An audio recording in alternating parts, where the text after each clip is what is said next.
क्योंकि प्राचीन समय में पानी का जो मुख्य स्रोत होता था वो नदी ही होती थी। जितना ट्रांसपोर्ट होता था वो नदियों के सहारे होता था। इससे ये सभ्यताएं प्रमाणित करती हैं कि प्राचीन समय में यहाँ से कोई नदी बहती थी। जब हम यहाँ नदी के लुप्त होने पर विचार करते हैं तो हमारे यहाँ प्राचीन समय से ऋषि मुनि कहते चले आए हैं कि संगम में 3 नदियां मिलती थी, गंगा, जमुना, सरस्वती। आज सरस्वती नदी लुप्त है।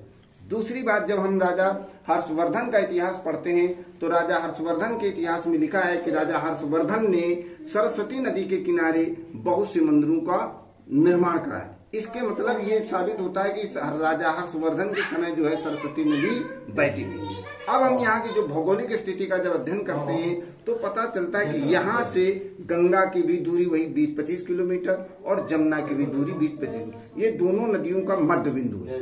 तो यदि सरस्वती नदी बहती थी तो कहाँ से बहती होगी? इससे मतलब यहीं से बहती थी।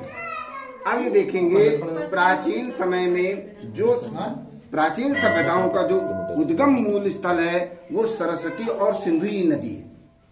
इसीलिए ये प्रमाणित करती है कि नहीं, प्राचीन समय से यहाँ से सरस्वती नदी बहती थी। अच्छा, सरस्वती नदी के ही किनारे पावन तट पर भगवान शिव द्वारा भगवान विष्णु को इसी स्थान पर जगन्नाथ की उपाधि दिए जाने के कारण प्राचीन समय से ये जो है दिव्य स्थान बन गया। इसीलिए पहले में जगन्नाथपुरी यही था।